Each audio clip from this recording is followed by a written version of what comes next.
Hey, Episode 5. Let's talk about we're video live, games, baby. baby. Let's talk about some video games. Or not. Let's start off this is episode 5. I didn't think we'd make it to episode 5. I didn't think we'd make it to episode 2. I'm so glad we made it to episode 5. It's truly a Well, wonderful experience.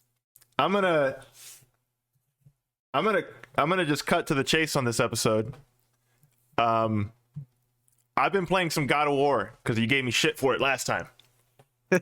So I played about 12 hours of God of War. And I think it just so happens that they got that new God of War footage from the Game Informer. I think Game Informer's got a cover story now, Yeah. which hasn't come out yet. So I've been playing some God of War. I put it on the Steam Deck, and I 12 hours in, I guess this game is what, 4 years old now. Going on 5, but yeah. So like, what the hell is spoiler territory? I guess I think I could just speak about God of War. That game is a certified classic, I think, at this point. When I play that game, I think I'm unallowed to say I don't like that game. Because it's so well rounded. It's still gorgeous. I was looking at the footage. Did you see the footage at all? Not the new footage, no. I was looking at the new footage, and while it did look good, this game looks so goddamn good that... Talking about Ragnarok, right? Yeah, Ragnarok. God of War Ragnarok. Yeah. I'm really trying to go in like with at least amount of like, I already know I'm gonna get it. I don't want to know shit else. You know what I mean? I want to go in fresh. Yeah. Are you gonna revisit the lore of the first one at all? I mean, I remember for a good part, like most of the key moments. Okay. Between Atreus, Thor, at the ending.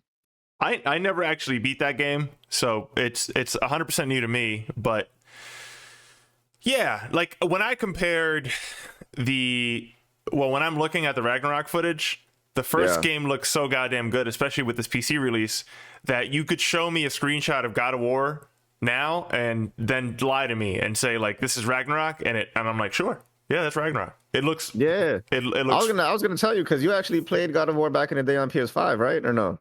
Or PS4? I did for a very brief, like for a short stint, maybe like. So is the quality on PC like ridiculous compared to PS4? It's kind of amazing. I mean, I'm playing it with a really. It has ray tracing, right? On the new one? It does not. It does not. No. But okay.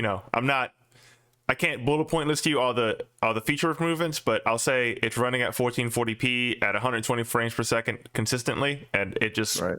I mean, the PS4 version was at 30, so it's like it's a huge difference. It feels buttery smooth now. I think I remember the PS4 version also just like straight up having slowdowns, like during like intense battle scenes, like choppiness. Yeah, well, there was like a lot of like animations going on and shit. Yeah, I can see that. So like that does not happen, and it doesn't break throughout the game. And like, wow, like that game is so goddamn cinematic. Like it's all the little comments that Atreus makes, like every little detail of the game services the plot seemingly, even the tiny shit. Like when I open up, and I never do this for games because like, who cares, right? But like for this game, I do it. Whenever I meet a new monster, or like he just has a new lore point that he's writing down in his journal, I read it because it seems to stay in pace with the mood of the story at the moment. So like if he's currently pissed at, Kratos, he's going to write things a little snarkily. And then as he grows as a character, he grows from like innocent to like slightly more like realistic about his environment, and his writing style reflects that. It's a really good game. I don't want to spend an eternity talking about a game that's been out for 4 years. I really wish you beat it so I could tell you more about like Atreus is like, you know what I mean? It's very exciting. Atreus is extremely important to this whole thing. Yeah, one part that I found, and maybe because I didn't beat it, right? This probably makes more sense. You'd probably be able to explain this to me later. Yeah. When Kratos went inside of the light in the Elven area, to grab that like light beam, you know what I'm talking about, that light thing that sits on his hip. Is it like a special attack? I can't remember. No, like when you first meet the dark elves and the light elves, right? The very first other world you go into, the witch tells you, yeah, you got to go inside of that light so you can get this tool. Okay. And this tool is going to help Atreus get the bow with a magic bow to make those light portals and whatever, right? And then we go in there, and then when Kratos steps in there, it hurts at first, and then he goes into like this trance, and he's like basically following the voice of his dead wife. And then Atreus eventually pulls him out. And then when he pulls him out, Kratos has been in there for like fucking hours, like forever. And then there's like pile of dead bodies that Atreus has apparently killed while like Kratos is in there. And I'm like, how is this little ass boy murdered? It all makes sense towards the ending, man. Yeah. Literally. You're gonna be like, oh, you know what I mean? You just gotta know your basic Nordic, what is it called? Nordic. Basic Nordic folklore, and it'll all make sense. Yeah, I don't even want to know. I'm just gonna keep playing it, but that's my status update for you. Do you intend on beating this game? Yeah, no, for sure. Okay. I try to play like at least 1 or 2 hours a day, just so I can keep trucking at it. I don't have the time right now to do like a 5-6 hour playthrough, but I try to. Are you doing like a lot of side shit?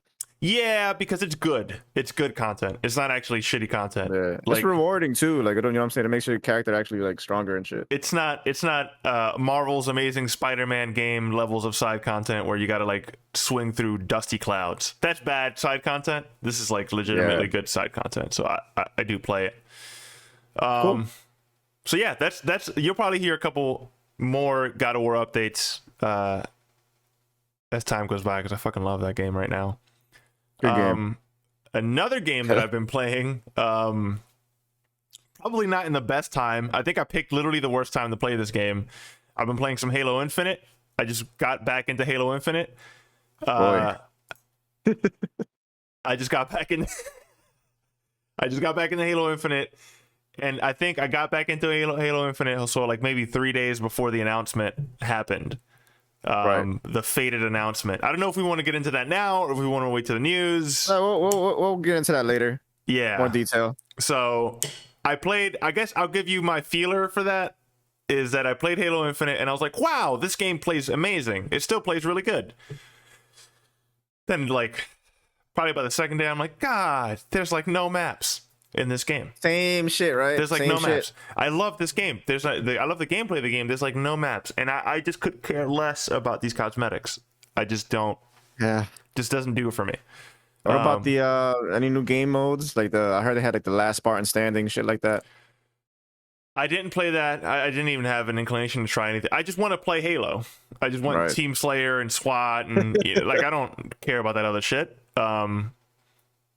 It makes me feel like I wish they just came out with Halo, but like just give me a $60 Halo game with like some maps on it and shit, and like leave me alone with this free to play stuff. But yeah, with basic features. Yeah, upon release, just come out with the basic shit. But we'll get into that later. I guess to the tail end of this is that I'm probably not gonna play it anymore. I thought I was gonna keep playing it, but after I really got into it, and I was like, well, I know season 3 is around the corner. We'll get into that later. But then I was like, I season 3 is around the corner. There's probably a good time to get into it, get my feet wet, and then like by the time season 3 comes out, I'll be like less green. And but shit happened that we'll talk about. Because 343 is on fucking fire. You would say you've got your fill for Halo off of these little playthroughs. Yeah, they discouraged me. That announcement. I don't want to keep talking about it. That announcement just discouraged me. And it successfully made me go, nah, I'm good. I'm good. I played another game. I played some.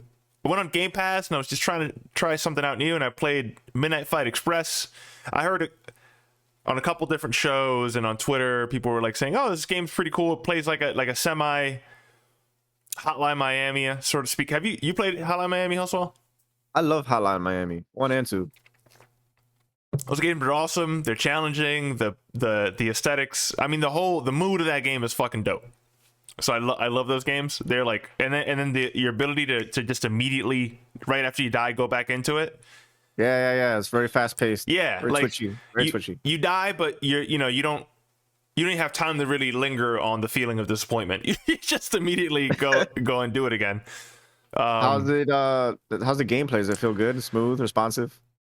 So I disagree with a large portion of the internet about this game. I don't think the game actually feels good to play. I'm watching some gameplay right now. Yeah, I think like I got to be fair. When I looked into this game, this was made by one gentleman, I believe. Oh wow! So like, it's impressive in the sense that it was made by one guy, but I just don't like the way it plays. I will say the one thing that wowed me in the game is how goddamn visceral the guns feel. Like when you pick up a pistol, you got like 7 bullets, and when you murk somebody, it feels like you murk somebody. It really does. It has like a rawness to it, like a thug movie or something. You know what I mean? Like one of those gang warfare movies. It has like a really dry depth to it that's like nuts. So that I really, really enjoy. But like, I just don't like the way the combat works in the game. I just don't. I see there's like some ridiculous finishers here. It's you cool. can like press the LB button for a quick little finisher, snap somebody's neck real quick. That's cool, and it has like a skill tree. It looks like it got a little bit of weight to it when you fight your enemies. Yeah, and it's got a skill tree, which I think my problem is that I kept hearing Hotline Miami. Yeah. And I don't want a skill tree for a Hotline Miami style game. I want an arcade, like, you know what I mean, experience. Yeah, no, this looks like it would be cool for co-op. If it had like 2 people on a split screen or just top down, you know what I mean? That'd be pretty cool. But clearly people like it, so I guess try it. It's if you got Game Pass, Game Pass still probably the best deal in gaming. So like go ahead and give that a try if you want to. I'm not gonna play it anymore. GameSpot gave it an 8 out of 10, so not bad. Yeah, I don't think it's bad. I'm looking for something else out of that kind of game.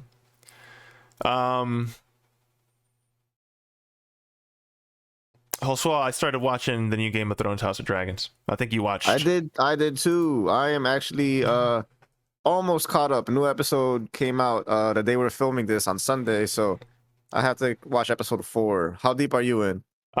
Wait. Episode 4's out? Yeah. Okay. Was that every Sunday release? Every Sunday, yep.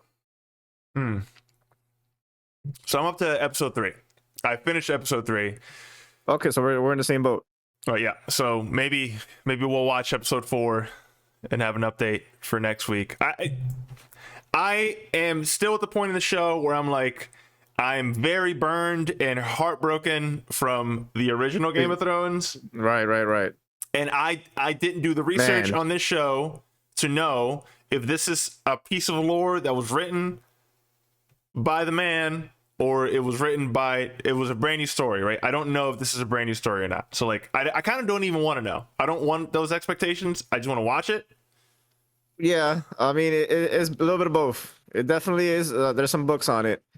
And there is some lore on it because they even like reference some scenes in here in like the regular Game of Thrones. They talk about stuff from the past. You know what I mean? Yeah. But they definitely have like their own little twist on it too. Like HBO is like, hey, we think this will be a little more exciting, you know, with different things. I'm trying to stay away from the politics of the creation of this show, and I'm just trying to watch it. Yeah, just give me a good show, god damn it. And like, they're at the point where they're setting up the intrigue. Right, we're talking about the old Targaryen rule. Yeah, we're seeing what potentially could be we know is eventually the downfall of that empire. And the question is, do they tell that story in an interesting way? At the moment, they're still setting up the intrigue, so it's hard to mess up the intrigue, right? You can set up the questions. It's how do you answer those questions? By the way, HBO approved. What's it called? The new thing, not Game of Dragons. Game of Dragons. It's a shame that I don't even know what it's called. What? It's Game of Thrones, but what is it? The dragon something. What are we talking about right now? The title of the new House Game of Dragons. House of Dragons. Yeah. Yeah. So right after airing episode 1, HBO Max got so many fucking streams that off of episode 1 alone, they got approved and greenlit for season 2. I was like, that's kind of crazy. Oh, well, it's yeah. I'm not surprising because it's a fun universe to be in. I like It's that still, universe. yeah, it's still attracting fucking mad people. Yeah. So that's a good thing. I like it so far. I'm withholding my judgment until I see a conclusion, because that's the entire problem with this franchise, is that the questions are fun, and then how you answer them, that's the hard part. That's the hard part. But I'm liking it so far. Man, they really went out of their way to find an actress that looks extremely related to Dany from Game of Thrones. Like, wow. You know what I mean? Like, her face is like, it does look like a younger her. You know what a lot of people are saying? What are you gonna say here? People are like hinting at, like, what if that guy, the you know, like the castaway brother, the Targaryen, they got like his own like land and shit. Yeah, they're saying that he kind of looks like the frozen guy, the Ice King, whatever his name is, from Game of Thrones. He kind of does, actually. He kind of does. Got the same like evil jaw leg structure. He kind of does. We'll see. Name is Matt Smith. We'll see. We'll see if Matt Smith is the ender of all mankind. Also, the bad guy from Morbius. Fun fact there. What? All right, hold on. Bad guy from Morbius. Guy that like drags him all in the subway scene and shit. All right, what are we talking about here? That movie's a blur to me. Oh, this guy? God, Morbius is such a good bad movie. Do you remember his dance scene? Oh boy. Hold on. They were trying for it. Let's see.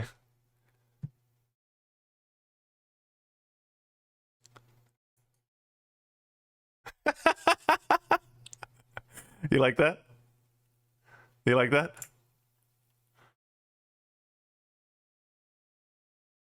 That it's probably for the best. It is probably for the best. Anyway, yeah, no, they had a dance scene there. God, now you got me thinking about Morbius, bro. We should watch Morbius together. Probably not. we should watch. We should do one of those, like, watch it. Was that podcast style where it's like watch a movie with us and we'll tell you exactly when to start it and then we'll just do commentary throughout it? That'd be fun. It is fun. You gotta do like jump cuts and shit. There's these podcasters that they watch movies and they like dub them. They actually like mute the movie and they make the voices for them. It's fucking hilarious. That's awesome. I was watching a show called Our Flag Means Death, also on HBO Max. It's a show about an aristocrat who got bored of his life and decided to be a pirate. I don't really have much else to say about it. I'm only saying that because I ate like a whole 3 pounds of hot Cheetos and it fucked my ass up. That led you to watch the pirate show. Yep. I just kind of sat there. I kind of sat there mobile. I didn't know what to do. And I was like, I'm going to watch this pirate show. And it was all right. It helped me through my tough times. It was like a 7-hour dedication. So I did that. I've been very lazy. I've been working hard, but I've been at home. I'm trying to chill. I want to give myself a congratulations here as someone who just drinks beers all the time. I haven't had a single beer in 1 month now. So I've traded hot Cheetos in place of beers. So there we go. No beer in a month. I don't know if that's a proper trade. That might make me intoxicated in other ways. As far as video games are concerned, in the video game industry, dude, I'm like super excited for the TGS show in a way that I was not excited for Gamescom or E3. I'm kind of hyped for the TGS show, and we'll get into that a little bit later in the news section. But yeah, no, I think the TGS show, I got a feeling it's gonna hit me with the weird in a way that I want. I want to see the weird. I really want to tune in for it. So that'd be interesting. I feel like TGS hasn't really had a moment to shine in quite some time. Yeah, this feels like the perfect opportunity because it really is like the perfect time for TGS to just come out of nowhere. And man, imagine we turn on TGS and fucking Jeff Keighley's there. Jesus Christ. Oh my God. It's gonna. You miss me? Yo, what's up, Jeff? Oh my God, he knows Japanese too. God damn it. You know Kojima's gonna bring him up at least at some point. Oh, he can't be the host for everything, right? Jeff Keighley, I don't got a problem with you, Jeff, but stop it. He's gonna have a fucking Japanese translator right next to it. Stop it, Jeff. You can't take over the world, Jeff. Man. Anyway, Josue, I want to hear about what you've been doing. I want to hear about what you've been playing. Really not much, bro. For real, for real. It's been focusing on, you know, getting stuff together.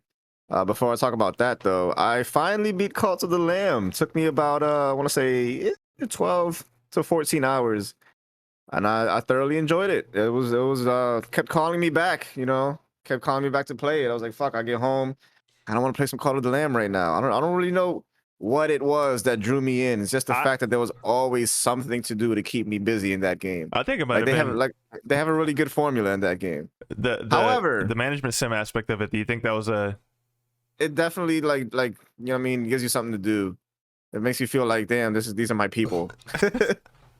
But I will say, once I beat the game, I was like, okay, well, that was good. You know what I mean? Yeah, That it don't really draw me in for any like end game content. There wasn't any like new game plus. So I was like, all right, well. What game has done that for you? Good. What game has done that for you? And this is not me being snide. What game has legitimately done that for you? I would say in the past year, because I can't think of any like that. What like keeps drawing me back in? Even after you beat it, like that's a game that's like a single player campaign even style. After that I beat it, probably the most recent one was Hades, because I got into that kind of late. Yeah, I put in pretty almost like 100 hours into Hades. Fuck yeah. That's another classic I have just not beaten. Those are the two. Those are the two for me. God of War and Hades are the two games that are like instant classics. Red label on the PS2 box, just fucking classics that I just have not beaten. PS2 box. Anywho, speak to me more about this Cult of the Lamb. No, I mean, that's about it. Highly recommend it. I feel like it's for pretty much any gamer except for the gamers that prefer sports games. You know what I mean? If you're like regular stories and some slashing and some community development, this game's for you. But yeah, go out there, play Call of the Lamb. It's short, sweet, digestible. You can't go wrong with that. Fuck yeah. So even like afterwards, it kind of had me feeling in a little bit of a drought, because it's like I already played so much of what's already out there. I even like talked to you like, hey bro, I remember that. I remember I need help. I gotta play something. We went through a brainstorming session for like 15 minutes of me just basically suggesting any game that came on top of my head. I'm like, played that. I'm like, fuck, man, what have I not tried yet? And it's always been like in the back of my mind. I've never played Destiny 2. Because I've played so much of Destiny 1, like heavy with like a whole squad and everything, that when Destiny 2 came out, it was like, you know, it didn't feel super original. It felt more like it should have just been DLC. Yeah. Now, for context there, I think we talked about, like, they had to get away from the 360 and PS3. So that was their, like, breakaway. It makes sense. It makes sense. I get it. But, you know, it's been about 5 years. So, like, jumping back in has been a little, I don't want to say rough, but because it is polished, but it's like a lot of getting used to, because there's so much new shit to you know, absorb. Right. I'd say I'm about like good 8 hours in. Okay. You know, which in Destiny time is fucking nothing. Acquired my a few exotics. Got this one gun. And I keep on, like, as you shoot people, like, it gets like an electric charge, like an arc type weapon. Yeah. And it just keeps on fucking shooting. Like, you just hold that trigger button. It has 600 rounds per minute. You're playing this I'm like, God damn. You're playing this on PC? Playing this on PC, yeah. Okay. Steam. Okay. Yes, sir. Yo, when you get a Steam Deck, baby? What's up? Hit that pre-order button. I don't know, man. I might just wait for a revise, like a Generation 2 or something at this point. All right. Probably get like an extra hour or two of battery life. you can get that $3.99 version. What's up? Want to get something decent. All right. You know, Steam Deck is great. But yeah. Besides that, on some personal stuff, I've ordered some DJ equipment because I'm trying to venture off into the world of DJing now. Hey, do you have a handle name yet? What's up? I don't have anything set in stone. I just know I don't want to DJ in front of my name, because you know what I mean. I produce, I make beats, I record. Right. I do so much more than your average DJ. I want to tune into a stream. You know what I mean? Yeah, tune in on Twitch. I'll be on there. But there's like a fucking lack of production right now on all like DJ equipment. So I ordered this shit back in June and it got here yesterday. Wow. Yeah, Man, that makes sense when you think about all the shortages for the other stuff that we have. exactly. Like on all electronics in general, it's like holy fuck. You would never think DJ equipment. I would never think that. I would never like really that wouldn't add that in my head. But I mean, I guess because like so, you know, COVID and 2020, everybody was just so desperate to get out the house and party that 2021, 2022 has become such a shortage of DJ equipment because everybody wants to go out and party. everybody's like, fuck it, we got a DJ now. Oh yeah, I mean, it's a good time to get into the field. Oh, So yeah. I'm actually preparing a Halloween party with my homie Fish. He's an artist that we work together. It's been kind of stressful, man, because you know we don't want like a regular 20 or 30, you know, regular house party. We're actually looking into renting out a gymnasium Oh shit. and holding the Halloween party inside there. I'm going for like a 80s hacker thriller kind of 80s horror prom night kind of vibe inside a Okay. gymnasium. You know, that's the theme and everything. So we're trying to get about like 100 to 150 people there. We're hiring security and the whole nine. It's going to be quite the spectacle. So this will be my first official DJ gig. Everything's setting up in house. That is It's exciting. That It's is exciting. wild. I'm gonna have Oh, yeah. a DJ friend. That's weird. It's Oh, weirding me yeah. out. It's fucking awesome. Yeah, man. It's a little stressful.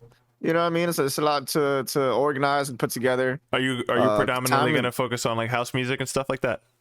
Oh, no, it's gonna be a mixed variety. We're gonna have house, hip hop, like bass house, dance hall, some Spanish reggaeton in there. Mm. A little bit of everything. You know what I mean? It's gonna be a very diverse crowd. It's Jersey. So Oh yeah. but yeah, man. It's exciting. It's exciting. But let's get into these announcements. Well, swell.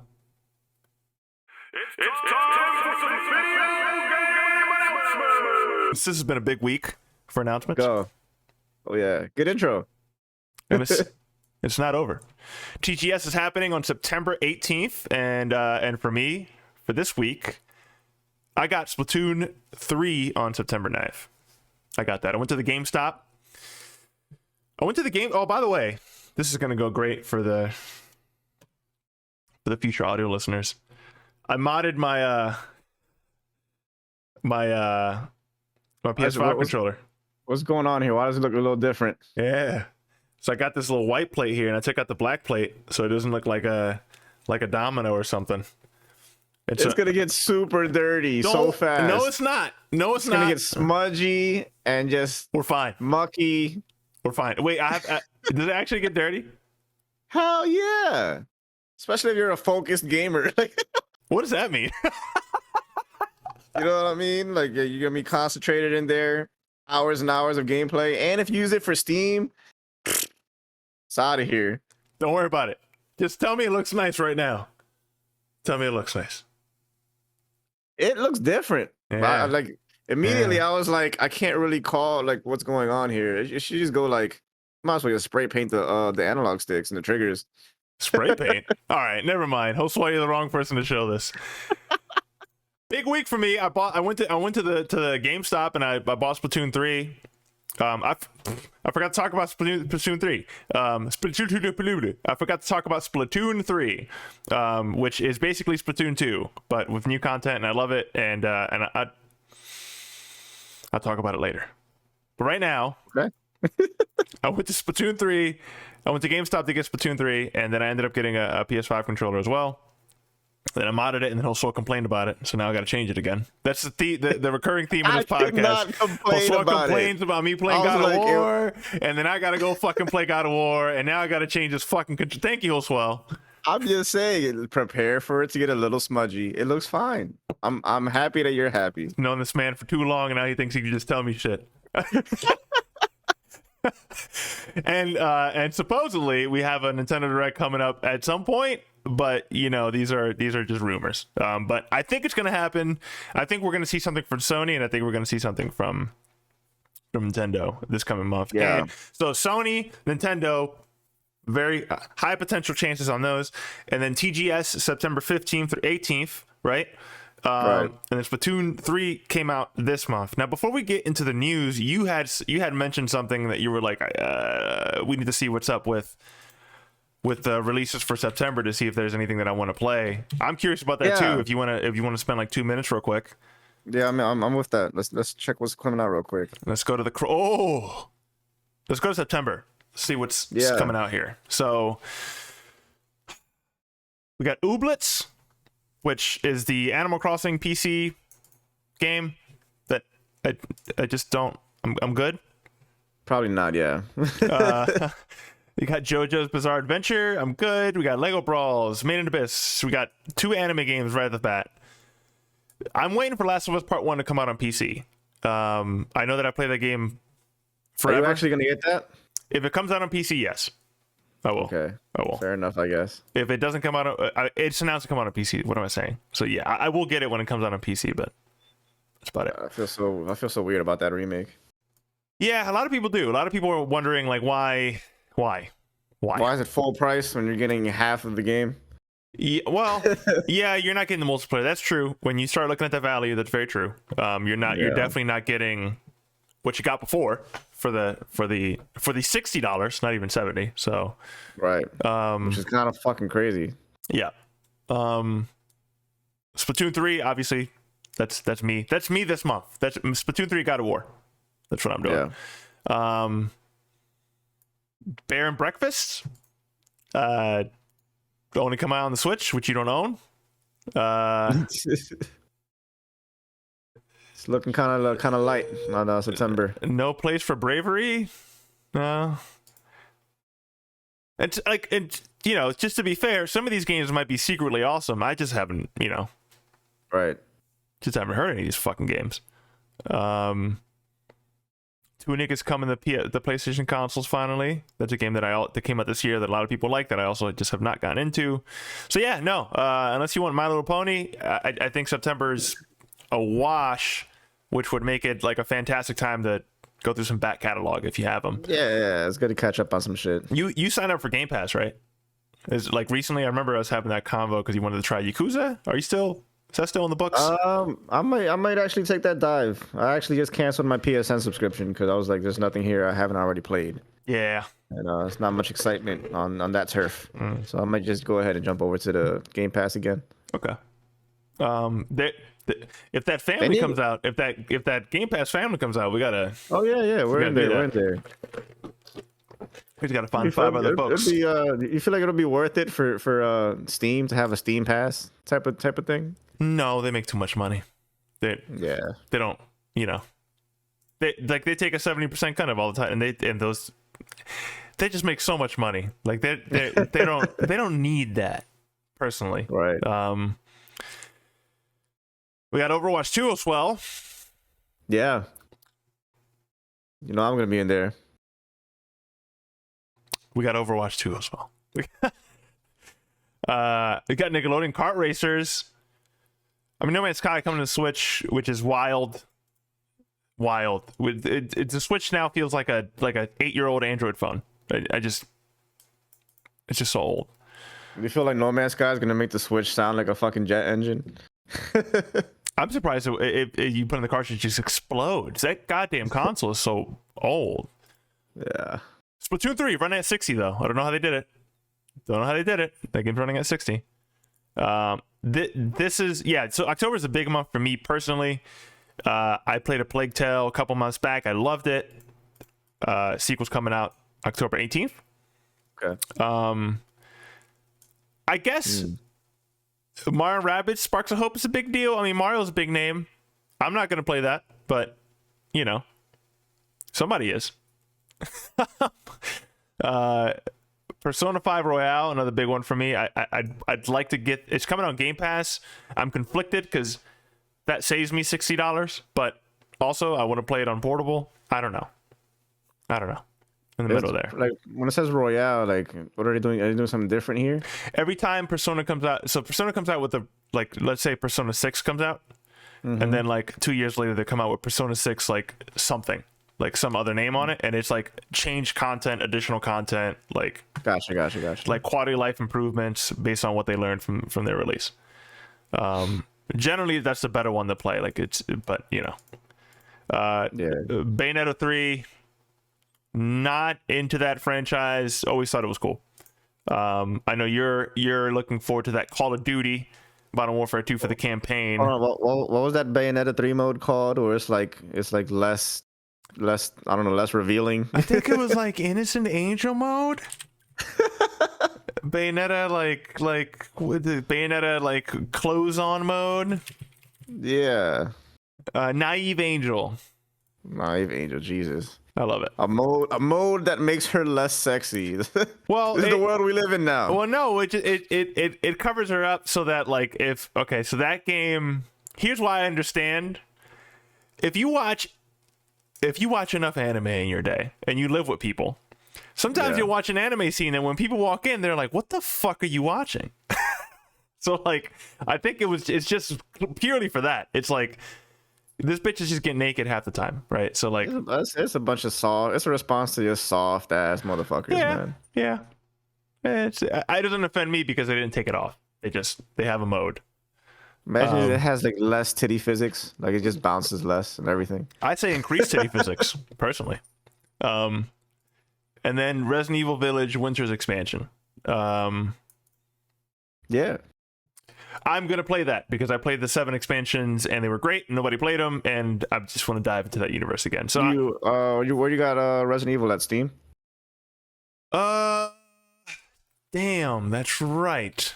I got Resident Evil when I had my Series X, so I guess that puts it. Damn, eesh. What's Resident Evil? What's Village looking like now, price wise? Probably still the same. I mean, I'm sure it's pretty successful. Yeah. No way. Yeah. Well, it's old now. It's old now. It's only been a year. That's enough. Shit. Steam's trying to sell it to you for $30. You can get it for cheaper off of the CD key sites, but yeah, you could. Yeah, it's fine. Yeah, it's not bad. Could deal with that. Are you willing to start fresh from ground zero though?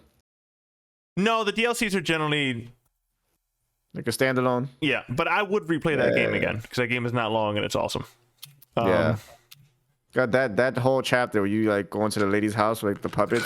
You know, I'm talking about a waterfall. That was horrifying. That was awesome. That was horrifying. Awesome. I like that. Yeah. That baby at the bottom. Baby. That was fucking crazy. I love that wackiness, that Resident Evil wackiness. Yeah. So, TGS, that's happening. Let's cover the schedule real quick. I'm very excited about the way they have this laid out. Yeah. I think we were talking about this earlier, or probably off cam. Well, this schedule to me reminds me of OD3. In a way that Jeff Keighley can't achieve. You cannot achieve this, Jeff Keighley. Okay? Look at this. There's always something going on. You can't be bored here. From Thursday to Sunday, if we look at 10 a.m. Japan time is to Eastern here. That starts at 9 p.m. our time, right? And then midnight? Was that a 14-hour difference? 13-hour difference. So wow, they start at 9 p.m. So this goes for what? It's a 12-hour show. So it starts at 9 p.m. and then it ends at 9 a.m. seemingly. Is that accurate? Eastern, you're saying, right? 1, 2, 3, 4, 5, 6, 7, 8, 9, 10, 11, 12, 13, 14. Is that a 14-hour show? Holy balls. This is a 14-hour show. So that would... So was it midnight, 12 a.m. Japan time to Eastern? So that goes from 9 p.m. to 11 a.m. the next day on our time. Hey man, so if you can't sleep, you already know what to tune into on those days. So there's a couple interesting ones here, right? Like the fact that Microsoft has their own show here expresses they still have interest in the Japanese market. Right. They're actually selling better with the series consoles than they were before, but that's nothing compared to the Sony and Nintendo platforms over there.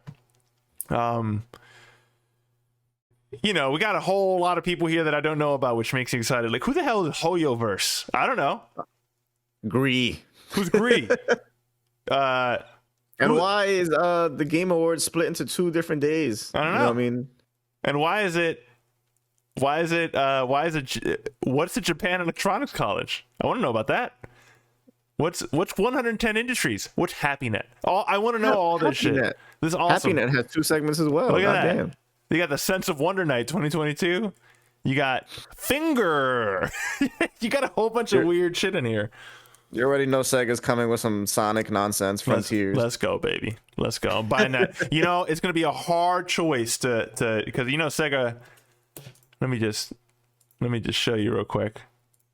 I'm talking about coming right around the corner from God of War. It's the day before. It's going to be a hard choice for me, man. Do I play? Stop playing yourself. Nah, dude. Yeah, you play that God of War? Not until I beat Sonic Frontiers. Sure. Can't wait to tune into those streams. I'm gonna be having a great time. It's a whole lot of nothing. You're gonna be mad as shit when I'm having a great time in Sonic Frontiers. Yeah. Joswell, I don't care about the story. I just put it in here because it happened. I'm just be upfront with you. I don't care about Assassin's Creed. Cliff notes, man. Assassin's Creed Mirage got leaked.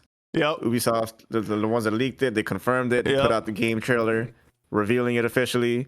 It looks like it's taking place in Pakistan. Right. Go to YouTube and tune in. Yeah, go Assassin's Creed. My disdain for that franchise is well known across my friends. I just don't care. A lot more of the same.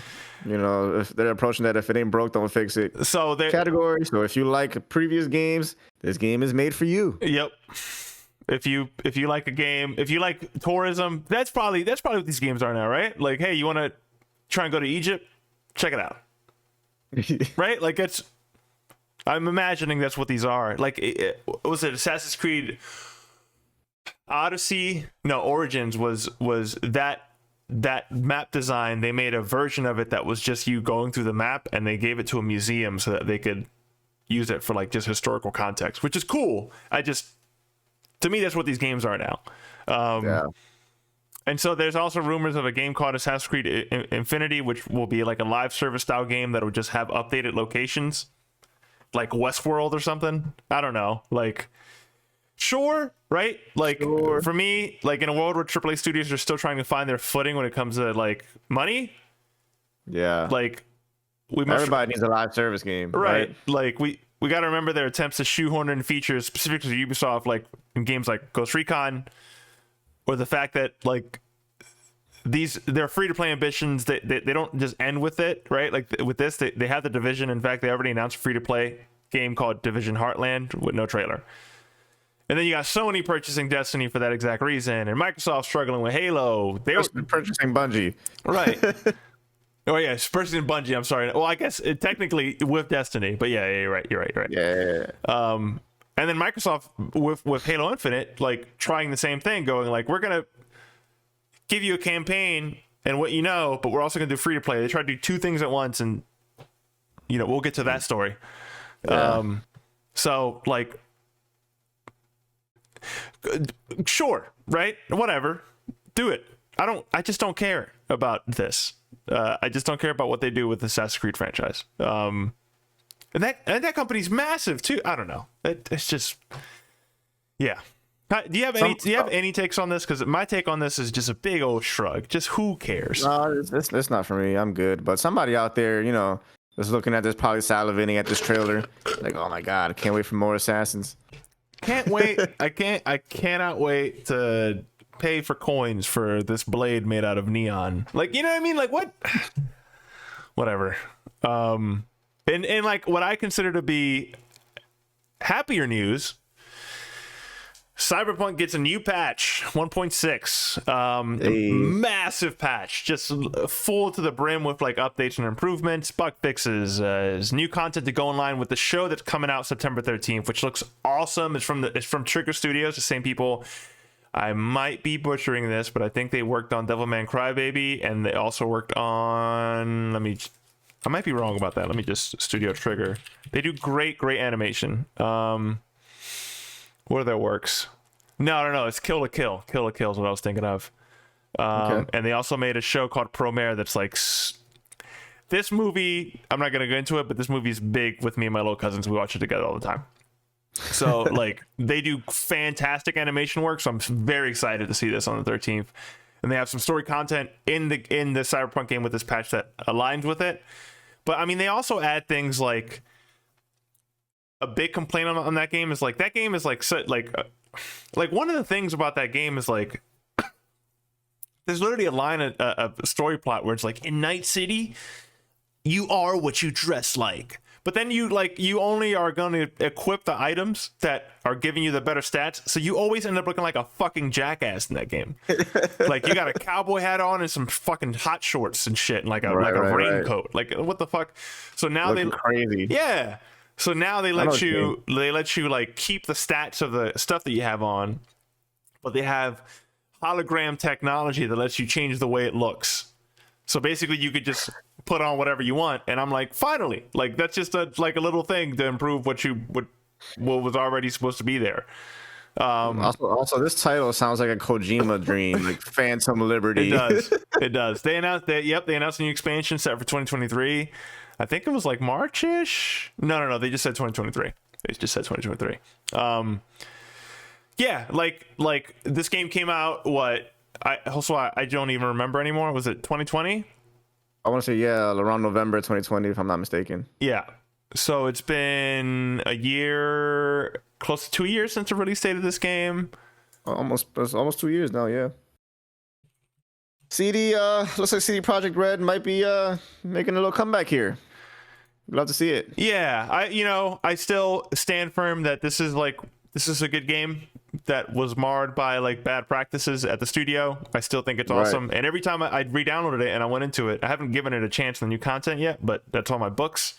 Every time I go back in, I'm like, this is one of those games that's like, there's nothing like this game. Really, they don't make these kind of games anymore. It's hard to see these kind of games, like those big ass games. So when I get into it and the world is so fulfilling, I just end up liking it more over time. So I'm just happy they kept working on it. They also announced that they're not planning to stop work on this game right after the patch and the expansion. They're still going to work on it. But, and this is a big, like, I'm happy for this. Go. My bad. Yeah, there's somebody at the door. I'll be right back. I'm happy for this. I bet there's a subset of people that will not be happy for this. I think it's a very small subset, but they are not. After this patch is done, there will be no previous gen console support. So PS4 and Xbox One will not be getting additional like content so that they can focus on the next gen consoles and they can focus on the PC consoles. So I think it's good for them to get away from. Also, I was just saying that they're not going to be working on the previous gen consoles anymore after this update, so they can focus on higher quality updates and content for the next gen consoles and for the PC. So that was a big one. And like at first I was like, I think some people might be pissed, but then I was like, who the fuck is playing Cyberpunk on the Xbox One and PS4? Like that. Like I don't know. Exactly. I don't know. Very consoles where it was acting ridiculous in the first place. I don't think that person. I think the number's so low that person doesn't matter. So like, just to be real, like it's not worth it. I'd rather the people who actually are going to play the game in the right fidelity actually get the better experience. So that's a good one. New God of War gameplay came out for on Game Informer. There's not much, right? There's not much to glean from this other than like I can't wait. Like if we skip to the combat section here. Actually, I don't know if. Let me see. Let's see. God of War, Ragnarok. GI. Yeah. So if you see this, yeah, I do. It looks like when I see this that they're focusing more on like vertical combat. Can I be honest with you, real quick? Yeah. I really don't know what I expect from a God of War sequel.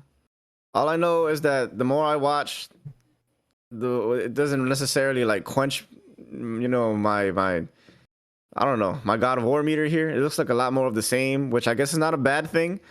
But it's like, I guess what made God of War so exciting in the first place was such a like far off from the old like more arcadey games. So I don't know. I might be just talking shit. I'm sure it's a great, fantastic game, but it's just I'm not super excited for this game. That's, you know what I mean? I don't know how to handle that take. This looks good. I don't know. I don't know what to tell you. It just looks like is it a good thing that it's a lot of the same? You know what I mean? What are you expecting to do? A reboot every 2 years? I don't know. That's that's unfair. I'm not saying a reboot. I'm not saying a reboot, but like, you know, like when we jumped from Halo 2 to Halo 3, that was some significant quality of life improvements. You know what I'm saying? Yeah, that was a whole console change, bro. Yeah, I mean, we kind of went through the console change with these two too. All right. I don't know. I think the first thing I notice is that like when I'm seeing this and I'm like, okay, they want to like expand on the combat, but they want to start focusing on like, hey, let's add a vertical element to this game so we can have like a whole different dimension of fighting. That's the first thing I noticed, and like they're not really giving us much other than this. This is literally a loop clip over and over again. Yeah. So like there's not much to glean from it, but like on a story perspective, are you at least excited to see the like what's going on with Atreus? Like, are you in it for the story? Because I'm curious to see what happens like long term. Absolutely. Yeah, for sure. I'm here for the story. I'm sure they're gonna surprise us. I might just be talking shit, and I'll probably be here eating my words come November. I think you are. I think it's gonna shape up to be a good game. I'm excited, man. I'm excited. I really want this to be like, you know what I mean? We haven't had a decent PlayStation exclusive in quite some time. So it's like, hey. My theory, everybody's theory, not my theory, but the theory is we're gonna get this trilogy, and it's gonna be 3 God of Wars total, just like it always is. And then that's gonna be a good enough lead on so you can see Atreus grow as a person. And then the next trilogy is going to be Atreus. That's what I think it's going to be. But I think you gotta have some Kratos in there somewhere. I think it's going to be earned. I think it's going to be earned. I don't don't care about Atreus that much. You know what I'm saying? You might by the end of the trilogy. You know, you might. Oh my god, they're gonna pull a Last of Us on us, dog. Oh my god. I don't want to get into this Last of Us conversation with you because I don't agree with you. It's not worth it. It's not worth it. Yeah. It's not worth it. Anyway, hopefully the Atreus standalone will be like a small DLC thing if that ever does happen. I think it's okay to let some characters die. Let's move on, Joswell. You can't call it God of War without the God of War. It's the God of War son. It's new God of War. What's up? Not the God of War. All right, cool. That's fine. The God of something, but I still can't tell you because fucking ain't beat it yet. The God of Thunder. No, wait, that's Zeus. Never. That's not Zeus. That's Thor in this world. It's Thor. All right, whatever. Zeus is dead in this universe, right? He killed all those gods. Yeah, I mean, Kratos is Zeus' son. Fucking Jesus Christ. All right, I'm lost already. Okay. I just wanted to throw this one in here because I'm just a hater. Just a hater. This is disgusting. This is nasty. This is gross. Stop doing. What is this? 2005? Stop it. Stop with this. There's not much to say here. They're coming out with these designs for the Stop it. Who's the guy hiding out in the favelas that needs this? Who's the gentleman? All right. No one. Absolutely fucking no one. Don't do this. Why are you guys so bad? Why are console manufacturers so bad at this? Whatever. Yeah, it's not inviting. Fucking no. Absolutely not. What was the board meeting? Yo, we need a camo PS5. This is like, I'm sorry, but if you get this camo, you look like you get no bitches. PS5. This shit is in your living room. It's just, it's the PS5 pop collar. It's the pop collar PS5 edition. I don't know. I just. Bruh. All right. Anyway. Yeah, not a fan of that design. Halo Infinite gives us the opposite of a feel-good announcement. Let's break it down. We'll make Yeah, this let's quick. get into it. Let's. So I started playing Halo Infinite, and then like 3 days later, after I started playing, they came out with this announcement. So they're delaying season 2 or season 3 to March 2023. So that'll be a 10-month season. Which, what the fuck is that? Lack of interest. That's what that is. They're putting out 2 new maps, hopefully in November. But when you look at this here, these are content updates that will happen anytime between November 8th to March 7th. So yeah, I'm sure it's stretched out just so it could be nice and slow. We don't know if we're gonna get those maps on November 8th, right? We can get those maps in January. I have no idea. We don't know if the Forge beta is going to come out in November, or you know what I mean. It basically, some of this stuff will come out in November, and the other stuff will get rolled out in between those months. I'm guessing we'll get Forge sometime in December. Campaign network co-op, which I still think I would like to play this game co-op with you, because Halo's fun co-op and the campaign's good. The campaign's legitimately good. Yeah. Is it really? Is it really good? It's good. I think it's good. Okay. I think it's good. That's fair enough. I didn't have you looked into Forge at all? Heard anything from Forge? I've seen. I'm hearing amazing claims from people talking about Forge. It looks badass. Now, yeah, I'm gonna wait until I see it. And well, here's another thing. The game is coming out with Forge Beta, or whenever Forge Beta comes out, but it's not going to have a custom games browser, so I can't look up. So everything has to be private invite only, or like what? I don't know. How does that work?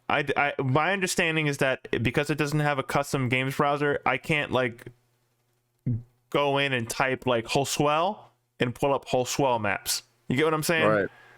Like they'll probably have a landing page, and we don't know what they're gonna do, but they'll probably have a landing page of like, here are the hot like maps that people have been making, community games or whatever. But I can't go in and like look specifically myself, which is like kind of disappointing.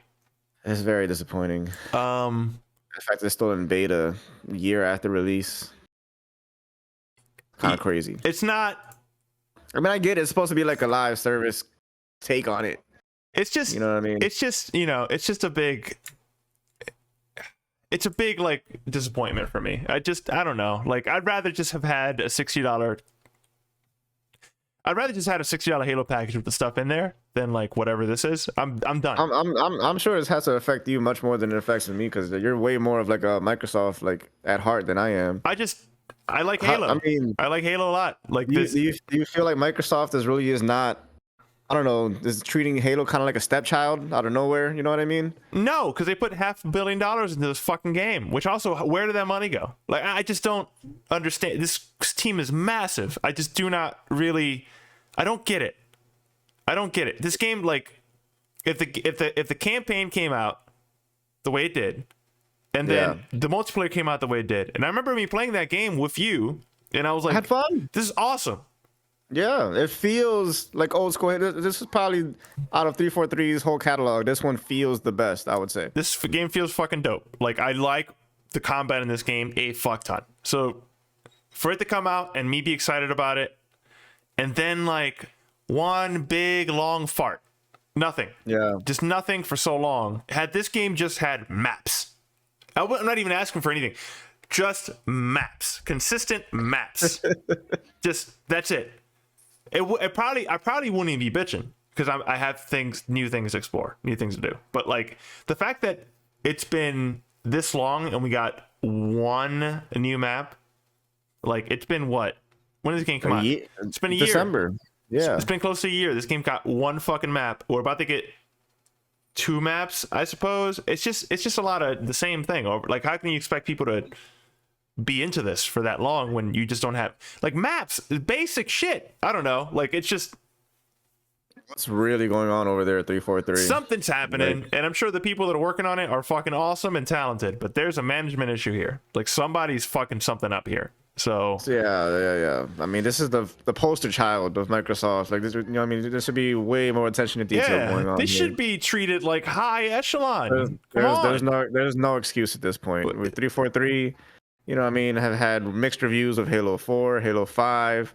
The fucking the Master Chief collection came out really wonky. Now you come out here with this shit. It's like, yeah, it's a pattern. There's a really weird pattern here, and it stinks. And it's not my job or your job to care about the background of the game as such, and we're only talking about the product, right? So like, as far as the product is concerned, highly disappointed.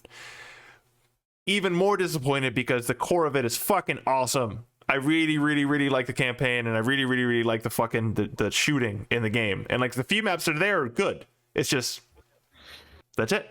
So, right. And then that's all they're gonna give us for the next forever. I don't know. Like, I just got discouraged. I saw this and I was like, this is discouraging. I don't want to play this anymore. Well, left a really bad taste in my mouth was the cancellation of local co-op. It's like, you know, I mean, it was almost tradition for us, and I'm sure many others as well. People love local Halo co-op. It's one of the staples of local co-op.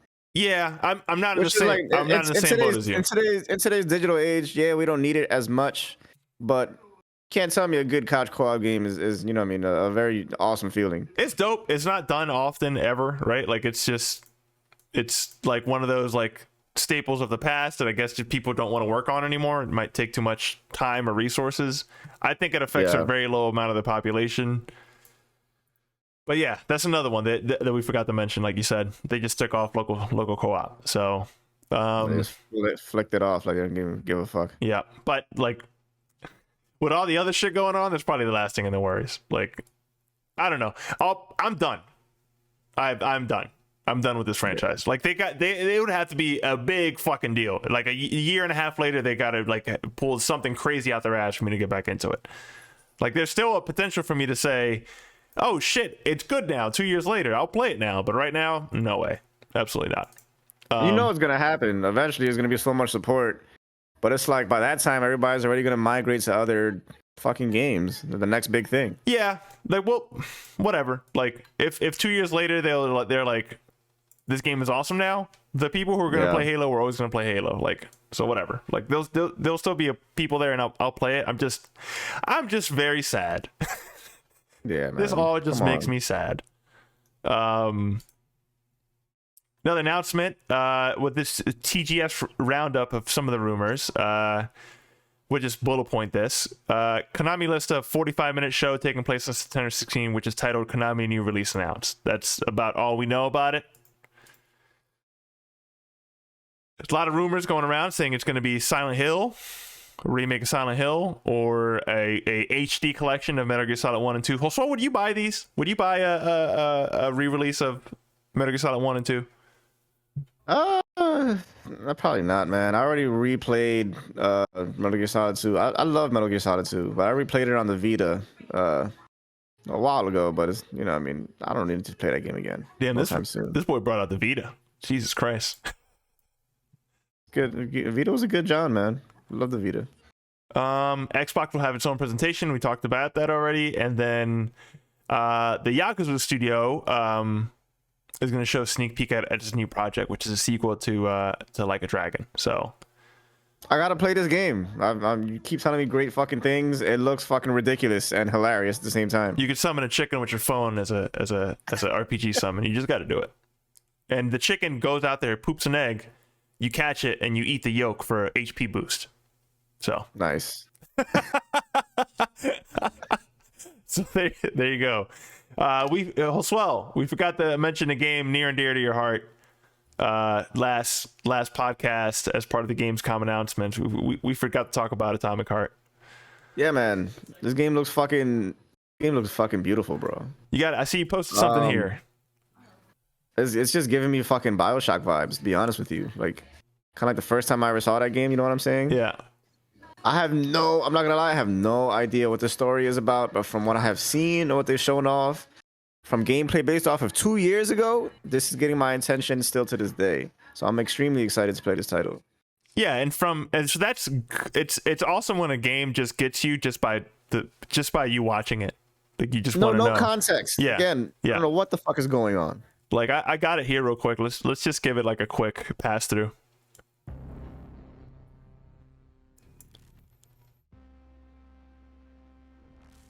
They had another reveal trailer where it was like, yeah, with these two ladies, robot ladies, whatever they got going on. They got like some weird robot sex going on here. They have like this little metal needle that they share coming out of each other's bodies. It's almost like, you know what I mean? They're just like penetrating each other in a robotic way. It's weird as fuck, but I'm here for it. This does look awesome. I like it because it looks like nothing I've seen, but also like visually, but also the like you mentioned the aesthetic. It gets the gameplay weird, style. man. It gets weird. What is this? The style of it being, hey, this is kind of like an immersive sim like BioShock. That's fucking awesome. And I went to their About Me page, and they were saying that they were inspired by Doom 2016, Doom Eternal, and BioShock. So like, I like all those games. This shit looks fucking visually, fucking sexy as fuck. Yeah. So. Well, so I know you said that that article you listed looks like they found the publisher, but the release date slid into 2023. I never thought it was going to come out this year. Yeah, but they're still holding on to a winter release date. Winter goes all the way up until March, April. So okay, that's fine because I got some shit that I got to play prior to this anyway. Yeah, and so hopefully this finds a nice window where it's not overcrowded by other shit. Early next year seems to be pretty fucking packed for releases, so that's awesome. That's exciting. Yeah. And then, you know what? We're gonna move this over here. All right, let's get ready for what the unfortunate weekly is. Mergers, acquisitions, sorry. Okay. Gotta love it. We got more to announce. We were just talking about our good old boys, Ubisoft. So Ubisoft has a history of trying not to get purchased, have a hostile takeover from other investors in the past. Yeah. And it seems that Ubisoft has announced a strategic partnership with Tencent, really seemingly to want to get investment, get more money, and also to sort of stray off any potential hostile takeovers from other people. The Chinese just reading this, doesn't it leave a bad taste in your mouth? All of this does. The Chinese investment across every gaming division that I could possibly imagine is just intense. Yeah. The Chinese gaming giant is set to acquire 49.9% economic stake with 5% voting rights. And Guillermo Brothers Limited, the holding company of Ubisoft founders. Now, to be clear, 49.9% of economic stake of the ownership of stocks that the Guillermo brothers own. That's not 49.9% of what Ubisoft is. So, for example, if Guillermo brothers own 10% of the company, they'll get half of that, right? Yeah. Tencent's investment is about $297 million. Separately, Ubisoft has authorized Tencent to raise its direct stake in Assassin's Creed publisher from 4.9 to 9.99%. So that means that Tencent owns close to 10% of all the shares of Ubisoft. Man, in this so many case, fucking acquisitions, dude. It makes it harder for other companies to do hostile takeovers over Ubisoft because like they own less of it to do a hostile takeover. Yeah. So in that case, it makes sense. There's not much. I just wanted to throw this in here every time Tencent or Nexus or any of these other firms like the Embracer Group, whenever they purchase something, I want to talk about it because it's like it seems to be happening every other day. We're just getting like more and more purchases. Yeah, for sure. The consolidation is scary. Not a fan. Especially going to a fucking evil ass corporate entity like that. Like fuck those guys. NetEase, another. I think this is another Chinese company, stated that the Paris-based studio behind big classic games like Heavy Rain and Detroit Become Human and Beyond Two Souls will continue to operate independently after the deal, which is they just have purchased Quantic Dream. Quantic Dream as you may or may not know, also had a game in the works called Star Wars Eclipse that seemingly will not be released until at least 2027, which that's a fake number to me. I don't even know what the fuck that means. I'm not like, that doesn't mean anything to me. I don't even know how they managed to acquire that license, but I mean, that's great for them. Yeah, I do not understand. I do like, have they seen those games but you know what They're fine. They're fine, immersive experiences. They're like, there's nothing like those games. Those games are weird. But I never thought the writing was awesome, but whatever. Well, yeah. That's another company being purchased by the Chinese studio. And to mention Tencent again, this one's massive. This one's nuts. Yeah. Sony and Tencent are buying 30% of From Software. That's absolutely nuts. In an official notice published by From Software's parent company, Kadokawa Corporation, it was announced that new shares will be issued to Sixjoy Hong Kong and Sony Interactive. Sixjoy is a subsidiary of Tencent. So, right. According to the document, Sixjoy will get 16.25%. Sony will own 14.09%. So, yeah, that's this studio is massive. I wouldn't want to see them purchased. I wouldn't want a universe in which Microsoft or Sony owns exclusive rights to From Software games. I'm not even a huge From fan, but I don't want that. I want them to keep coming out and everything. Yeah. I feel like what's going on here is Sony's just trying to secure the bag for a possible Bloodborne sequel. That's the only thing that I really see that makes sense here. I think they're looking at Microsoft's also ridiculous spending habits, because Microsoft has bought like 20 studios, and they're like, not this one, guy, not this one. So, yeah. This actually is a funny anecdote that my roommate actually told me about. This is that he was like, that's funny when you consider the Demon Souls, the Demon Souls original, right, on PS3 apparently was played by some Sony reps because that game was a Sony exclusive, and then they told Miyazaki that the game was just straight up trash. yeah. I remember that story. That the game was like garbage, and then here they are just buying like 14% of the company because it's so successful. So there you go. And then the last one, which, two rich people getting extremely angry, well, not extremely, just being petty towards each other over court cases. Xbox's Call of Duty offer was inadequate on many levels. This is a statement from Jim Ryan. The story goes that Microsoft has promised to keep Call of Duty on PlayStation for 3 years beyond the current agreement between Activision and Sony, says PlayStation CEO Jim Ryan. Right. In a statement provided to GameIndustry.biz, Ryan says the offer was inadequate on many levels. The disagreement between the two companies follows Microsoft's offer to buy Call of Duty publisher Activision Blizzard in a deal worth nearly $69 billion.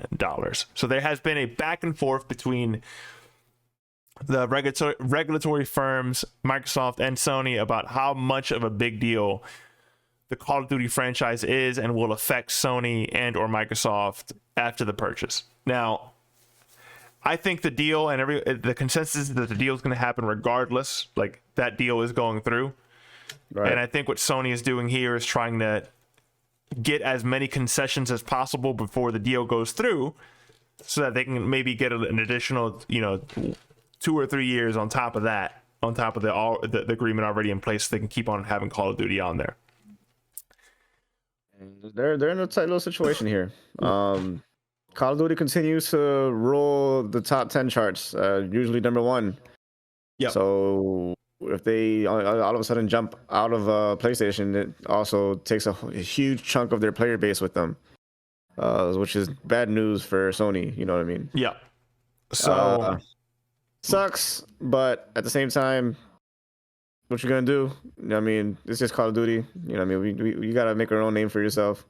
Which is probably why you see them trying to go into live service model, which is there's been one of their mission statements recently, is that they're almost every one of their home-owned studios are working on a separate lifestyle service title to try to Yeah, to try to get and a game that catches you. I'm sure with Bungie's help, they'll come up with something nothing short of amazing. Yeah. So I think they're prepping for the future in which they don't have a consistent moneymaker. That's a big one. Yeah. But if they can get like 5 years of Call of Duty games or something like that, like after the deals goes through, like, well, and here's another thing that I didn't know. They have on the contract, they have a contract with Activision, so the next 3 titles are already like legally have to come out on PlayStation. And then Microsoft says, okay, after the contract is through, we're going to give you an additional 3 years. And that was before these court hearings. So that means that, according to what they're saying, 2023 and 2024 are the 3 titles being released, because there's going to be a new Call of Duty game in 2023. There's going to be a Warzone 2 game in 2024, and then another Call of Duty title in 2024. Like, they're releasing at the same time. Those considered 3 title releases. And then they're going to get another 3 years on top of that. So they'll get Call of Duty games up until 2027. So really they have a total of 5 years, close to 5 years time after the close date. To me, that's like more than generous. Like, if somebody buys something, you know what I mean? Like, they didn't really have to do that. It is, but at the same time, this is Microsoft flexing, you know what I mean, their pockets, as they should. Yeah. I mean, it comes with the territory. So I don't care, but it's kind of funny to see like these 2 grown-ass men like being petty to each other in court cases about like what is and it isn't adequate. And I'm like, bro, you're the same dude that was like, yo, Kodar is going to be exclusive, even though it started off in Microsoft. You know what I mean? Like, what are these games you're playing here? You will just buy something and not make it available for Xbox. Like, you've done it like dozens of times already. So, like, I feel nothing for you. Yeah, there's some pettiness going on, even with the Bungie acquisition. It's like that's kind of like a low blow. Yeah, but you know, I don't think Bungie was interested in going back to Microsoft. That's why they left in the first place. To be 100% fair, I don't think their experience at Microsoft was awesome. And I guess we'll just end off. We'll end off with these 2 stories. So this one's interesting. Matt Booty from Crystal Dynamics saying, "Hey, like, the days of single studio AAA games are like long gone. Those don't exist anymore. Like, there is no such thing as a huge AAA title that doesn't incorporate at least another team, an additional team, or maybe like 50 or 100 additional contractors on the side." That sounds kind of annoying. It just is what it is. Like, they need those resources. Yeah.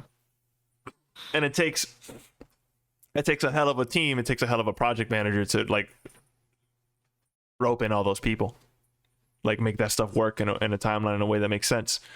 I don't know how to feel. It makes sense to me, but like, as long as they can continue to deliver, you know, polished games, I guess it's a good thing. It can be a good thing, but it could also be a bad thing. You know what I mean? Because like your initial vision that you might portray, you know what I mean, in month 1, 3 or 4 years down the road, has passed down to all these different like entities. It could possibly change. You know what I mean? I don't know. Games are getting massive. It feels like we're getting less of them. Feels like we're getting less AAA games, and then the ones that come out fucking broken. Right. I just don't know. You know what I mean? Like, is it better? Do we need to scale back? I don't know. And then and the last one that I just thought was sort of funny. I don't. For those of you who know what de novo is, I'm sorry. For those of you who don't know what de novo is, that's a anti-piracy software that it layers on top of the game and acts as a sort of a handshake between the user, the license agreement, and the game. And typically that's reserved for PC because PC piracy is pretty rampant. Right. And so it takes a longer time for what they call a cracker to crack that license and then get the game. for a company, it's like a gold standard. If the game can't be cracked within 60 to 90 days, they won. Like, they got their money. Like, they got the initial flood of people who are going to buy it. Anything after that, they're probably not concerned about it. But the Nuva's really there as the launch window. I want nobody to be able to just download this in the launch window. Nintendo has become increasingly concerned with the amount of people playing their games on PC. So they have contracted Denuvo to add a layer on top of their games, which to me, as someone who thinks the Switch hardware is fucking ancient, sounds horrible. Because it's like, oh, you're going to add this additional layer to these games and fuck up the frames even more. Now, maybe I'm wrong. Maybe that's not that big of a deal, but the Denuvo's known to affect game performance. Oh, really? Yeah, because it's another extracted layer on top. I'm not a technical dude regarding that. I have no idea, but that's been the story. And then I'm like, well, I think they're overkill. Like, how many cells are being affected, really, by people playing their games on PC? I don't think like a lot. Like, I think they're still getting a lot of money. And then, like, right as I say that, Splatoon 3 just came out a week early on PC. And for that game in particular, it makes even less sense to play that on PC because the whole merit of that game is to play online. So, like... Does that game have a lot of, like, touch controls or no? No, but the game has a lot of gyro. Like, the aiming is based on gyro. Okay. You can't really even compete without gyro aiming in this game. So, like, it like doubly doesn't make sense to play this on PC, but whatever. The point is it got cracked on PC, and Nintendo's like, this is why I did it, motherfuckers, because of you fuckers. Right. So, like, yeah. They're tired of it. They're sick of it. The fucking Nintendo lawyers are fucking savages. They'll find you. Yeah. But yeah, no, that was a really busy week for news. That was like really intense. It's probably going to be even busier with that TGS stuff. I can't wait for all those announcements. Yeah. But yeah, might have a little late night stream special coming up. Yeah. So that is about it for me, man. Hustle, do you have anything else to add? No, man. Covered a wide variety of topics there, man. We did pretty good. Uh-oh. That's the old one. Let's go back. Close up. Yeah, we're still working on layouts. We're still working on the rhythm of the show. Working on a lot of stuff. So, yeah, thank you for tuning into episode 5. If you want to follow us on YouTube at The Lazy Jay-Z Show. Email us at thelazyjzshow@gmail.com. Follow us on Twitter or Instagram at The Lazy Jay-Z Show. Or, I'm sorry, just Lazy Jay-Z Show. And, Joswald, do you want to throw in your socials? Anything you got for your DJ streaming, or is that next podcast? Next podcast for sure. I just got everything literally like last night, so let me set it up first, and we'll have more information coming soon. Okay. Beautiful. All right then, man. Yeah, man. All right. Yeah, man. It's been a pleasure. See you guys. Peace.